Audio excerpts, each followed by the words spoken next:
Greetings. I'm going to be making a movie analysis on the 1996 Romeo and Juliet as a mix of a school project and a personal one. There will be two different editions to this video. The one you're watching is the uncensored version, which is me being as immature as I want to be. This version contains crude jokes and swearing here and there. It's my original script that I wrote. If you want to see the PG version, you can go back to my channel and click the other one. Enjoy!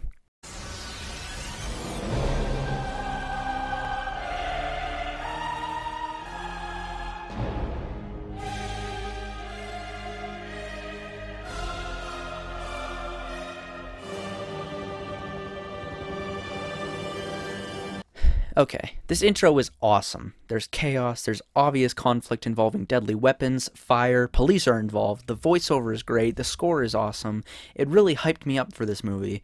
I was thinking, holy cow, this is gonna be awesome! And then, I was greeted with this. And this.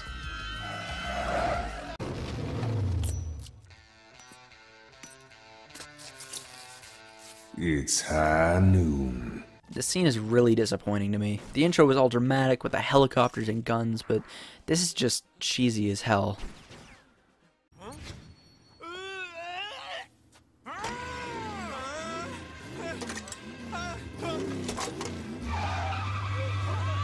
What the fuck is going on here? This fight was disappointing. It's cheesy and comedic, and the old English dialogue with the modern look just doesn't fit, in my opinion.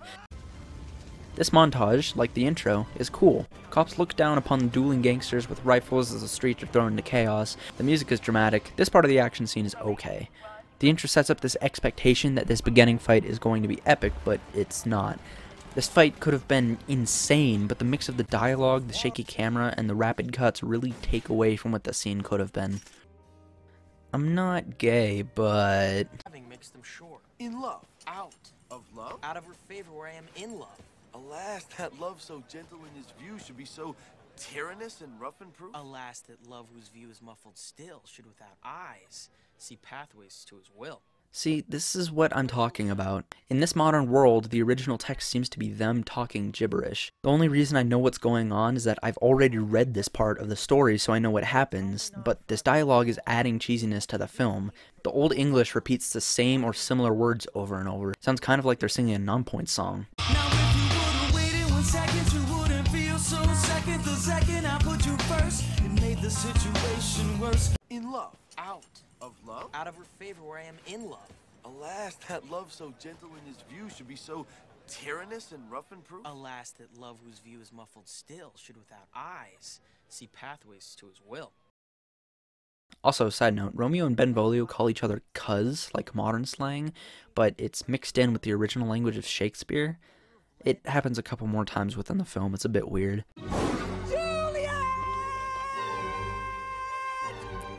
Oh my god, shut up. This woman gives me Nikocado avocado vibes. Stupidity!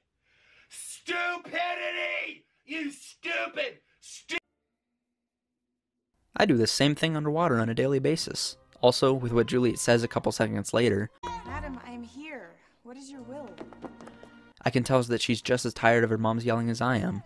Right off the bat, I like Juliet's character. She's one of my favorite ones in this movie.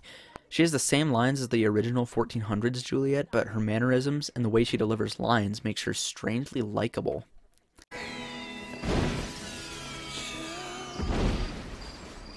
If you were that close to fireworks sparks, you might as well catch fire at any moment. Please go inside, you're a fictional character and you're making me anxious.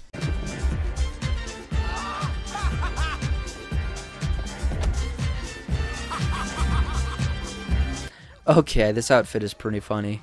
I really like Mercutio's party animal vibe. Hell yeah, dress up as a woman and go to a party. I fuck with that energy. This is just one of many instances of Montagues having horrible firearm safety. Also, side note, will the type of pistol give away that they're Montagues? Capulets are seen to have Beretta M9s, while the Montagues have M1911s, at least from the close-ups that we've seen. If some Capulets saw the 1911s they were pointing out of the car in every direction, would they know they were Montagues? Am I thinking too far into this? Probably. Also, why'd the directors only go with 2 models of pistols? Yeah, 1911s and M9s are like the iconic pistols, but so is Glock. Where are my Glock homies at? If it wasn't obvious enough through the goatee and his fancy steel boots that he is the villain, here's Tybalt wearing devil horns to really put that into your mind. Thanks, movie. I wasn't quite sure if Tybalt was the guy we rooted for, but I sure know now. Good pilgrim, you do wrong your hand too much. Which mannerly devotion shows in this? So this is like the one scene that I'm not sure if a more modern dialogue would work better here. I can't figure out what they could say here. Maybe if they wanted to make it more modern, I guess they could have put more formal words in and not gangster talk. I don't know.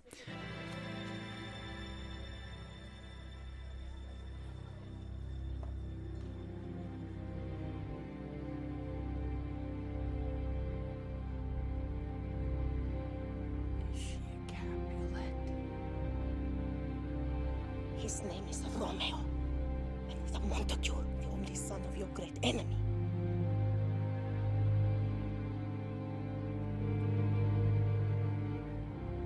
Okay, this right here is probably my favorite scene in the whole movie. It feels right. The music is on point. It's subtle enough that it isn't too over the top, but it's also just enough to really feel the new conflict that Romeo has found. Romeo's line matches with Old English as well as modern, and he seems genuinely surprised. Obviously, everyone who's even heard the names Romeo and Juliet know that Juliet is a Capulet, so it's not really that much of a twist, but you do still feel the surprise that Romeo feels despite that. My general rule of thumb for a good scene is if you can feel what the character is feeling. If you can, the writers and designers did their job correctly. The first time I watched this, I actually said, oh shit, because it was the first time I actually truly felt that great conflict Romeo felt. How does Juliet not hear or see this? But thy name that is my enemy. Thou art thyself, though not a Montague. Part of thee take all myself. I take thee at thy word. Okay, that was funny. Therefore thy kinsmen are no stop for me. This is just one of many times that Romeo yells way too goddamn loud while in Capulet territory while seeing Juliet. This first time, Juliet actually shoved him down into the water like, bro, shut up, you'll get killed, what the fuck are you doing? Oh, wilt thou leave me so unsatisfied? What satisfaction canst thou have tonight?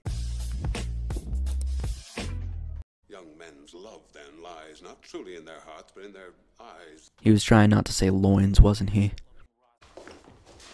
For this alliance may so happy prove to turn your household's rancor to pure love. Let us hence, I stand on sudden haste. Wisely and slow. That trip looked awfully real. Did DiCaprio actually trip there? Looks like it. This is another demonstration of horrible firearm handling. These guys should not have guns. Especially this. That bullet's gotta come down somewhere. It could definitely come down upon some innocent civilian who was just trying to chill at the beach. Also, I was wrong earlier. Montagues apparently also have Berettas, so my earlier theory on the type of pistol being unique to the gang is wrong. I guess I just saw a 1911 in the first scene wielded by a Montague and thought that they could only have 1911s. However, another observation I've had is that the Capulet's type of rifle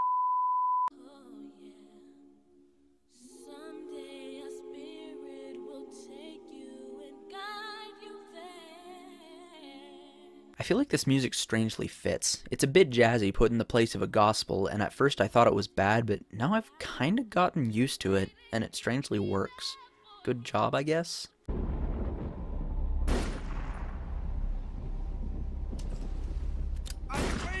If you were doing firearm training, why would you do it in the ocean in open public? Why hasn't anyone called the cops on this guy yet? And by the operation of his second cup, draws him on the draw. You guys know Brandon Herrera? He has a series called the Darwin Awards where people are being fatally dangerous with firearms. Yeah, every Montague teenager should be on that series.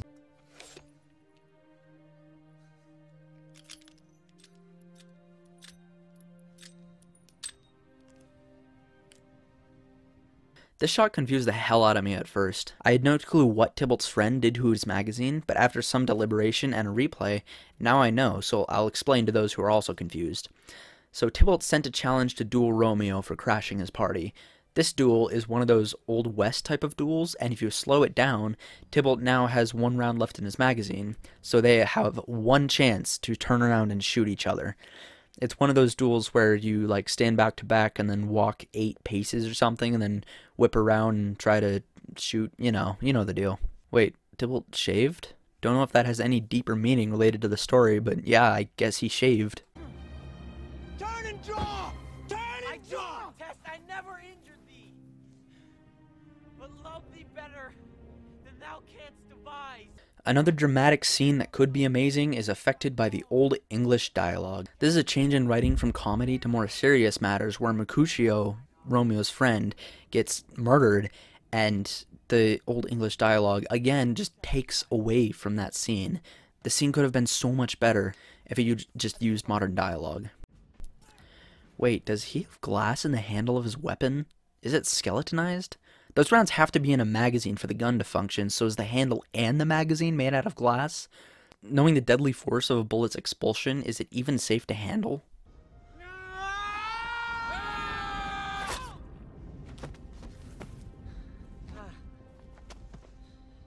What happens here? We know Mercutio gets slashed in the stomach, maybe around the liver, but all we saw were a couple shots of shaky, hard-to-decipher action before it cuts to Romeo getting cut, and then suddenly Mercutio is injured? One of the most dramatic scenes in the play, and I can't tell what's going on. I was hurt under your arm. I thought all for the best. Plague for both your houses.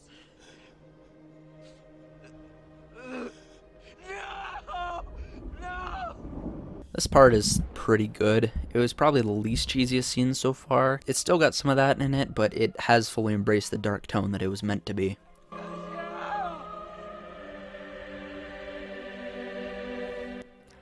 This ending scene's alright. The music is intense, Romeo is just screaming incoherent words, which is about what I expect from someone who's just had their friend murdered. It's still dampened by the outdated dialogue, and it didn't quite make me feel the scene, but compared to the rest of the movie, this scene is okay.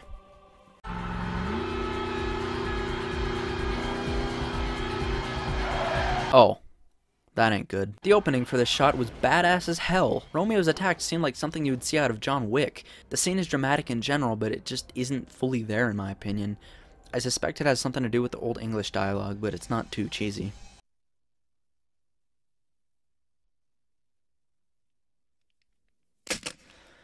Yes, the 9mm rapier, my favorite caliber of sword.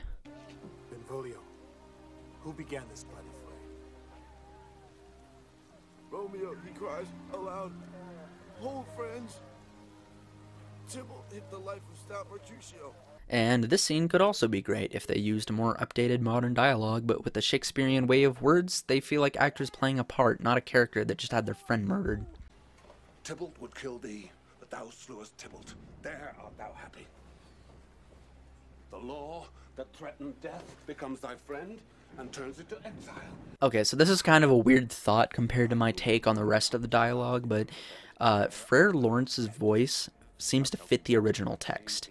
Everyone else speaks in Old English, and it's cheesy and strange and takes away from the scene, just doesn't fit, but with him, it works. I don't know if it's like the tone of his voice or the fact that he speaks like how I imagine a priest does, or something like that, but yeah, it fits him strangely. Come death and welcome.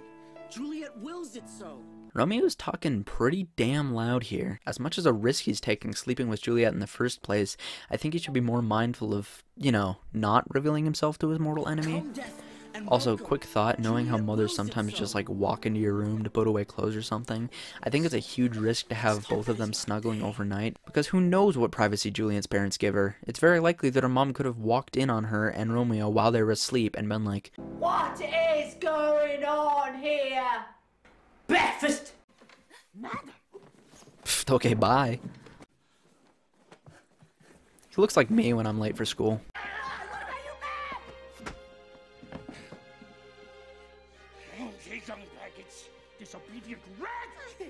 This dude is not okay. This is his literal daughter that he just flips on in 2 seconds because of whatever the deal with Paris is. He loves his power more than his own daughter. He's basically selling his 14-year-old daughter off to a grown man, and the things that he's calling her are just, oh my god, dude. These words aren't even very vulgar in today's standards, but the inflection is where it matters. The gentlest of profanities can have the worst effect on someone if said in the right tone, and the worst of slurs can be casually said in conversation as jokes. Her father is a fucking horrible human being. I know that's the point, but I just had to say it again. Remedy. No warmth, no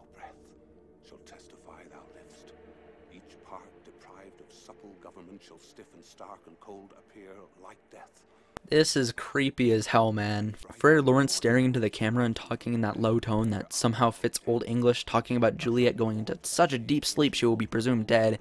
This whole shot was just like so surreal to watch. Also, this death sequence is pretty cool. The music is cool, the quick shots at the funeral give off a mournful vibe. Pretty good shot and sound design, even if the Old English is still bothering me. The shot is framed really weirdly. The drug seller dude here is looking at the camera, so we assume that Romeo is behind us, or the shot is from his point of view, but he's suddenly off to the left as he thrusts cash at the dealer. This line read is also a bit strange. There's my gold. Do you think it's safe to have that many candles around fabric? Sorry, this is an important moment, I should shut up. Beauty's ensign yet is crimson in thy lips and in thy cheeks. Very small but interesting one here. You can see Juliet's eye flicker as Romeo touches her cheek. This is either because she's just asleep and not actually dead, or the actor had an involuntary blink when he touched her cheek. If it's the former, good attention to detail. If it's the latter, then she's a horrible actor and should get fired! Joking. That's a joke. Claire Danes did a great job.